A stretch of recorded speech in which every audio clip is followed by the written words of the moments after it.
You can see this has the TouchFlow 3D home screen, so it's all finger friendly, many different tabs. You can swipe through the tabs, but grabbing a little control down here is often easier.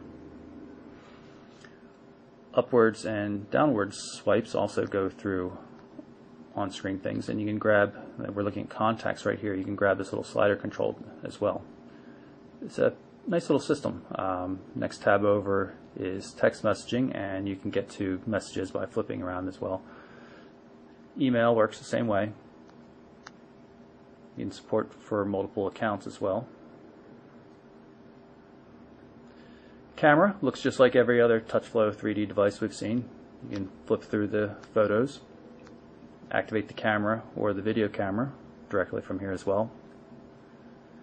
This is something new that hasn't been on some of the older TouchFlow 3D devices. This is a calendar view, and you can move through the calendars and get a good look at what's going on. It's also a day view. And it's interesting, it shows the weather. I'm not sure where it determines the location, because I'm definitely not in New York, although I was yesterday when I was playing with this device. Web browser has been changed around from some of the earlier TouchFlow 3D devices as well.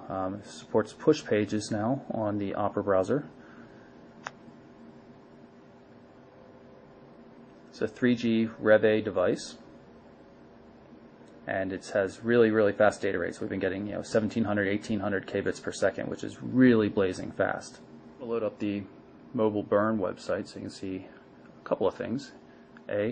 What the on-screen keyboard looks like. It's quite large considering the size of the display. There's a mild haptic feedback whenever you tap a key. You can adjust that to some extent in the phone's settings, and of course the dedicated .com buttons are quite handy as well.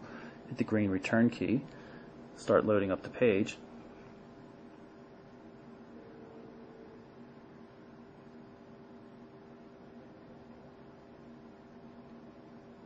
You can see it comes up relatively quickly.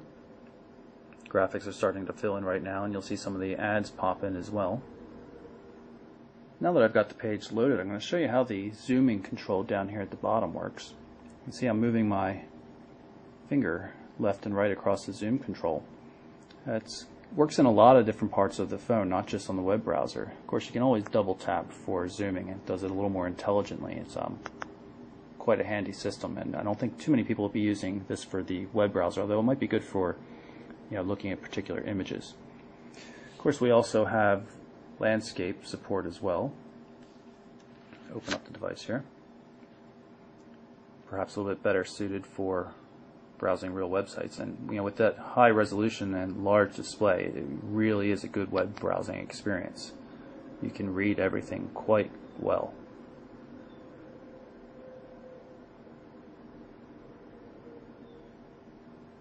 TouchFlow 3D also works in landscape format, and things change up a little bit though. In order to see the sliding tab control, you have to hit that little button down there, at which point you can then move left and right across all the different tabs. And we still have the same tabs that you would expect to find, like here's weather.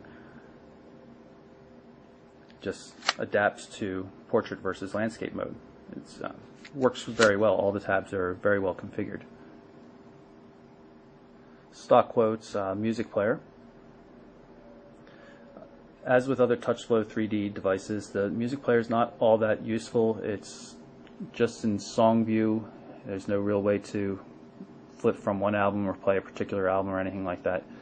Not really a fan of it. I usually disable it, which is fortunate that you actually can disable it. In the customized tabs, you can go through and say that I want to get rid of music altogether. I hit done. We go back to the main screen. Once TouchFlow 3D restarts, you'll see that music is no longer there next to the stocks. Instead of there being a tab for applications, as there have been oftentimes on past TouchFlow 3D devices, HTC has instead replaced the main start menu with this. This is a user configurable quick access list, you can add an application, as easy as that. And of course you can still get to a full list of all the applications, but you never see the default Windows Mobile list. Everything has now been done by HTC. Same thing goes for contacts. If we go to all contacts, you now see the HTC designed contact manager with a nice scrolling effect. It's still a little bit weird in the scrolling. It's a little overzealous, too spring-loaded at times, and it kind of gets away from you. But I think we'll see that changed once Windows Mobile 6.5 comes out soon. We'll pull up one of the contacts here so you can see what else HTC has done. Again, that little tab button there, you hit that and you have access to multiple tabs in the contact application. Normal contact details, which we're used to seeing here,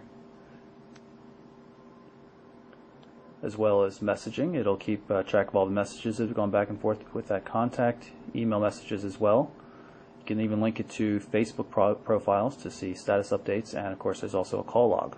Very handy, nicely integrated with Facebook and just the other main features of the phone like messaging, email, and of course phone calls.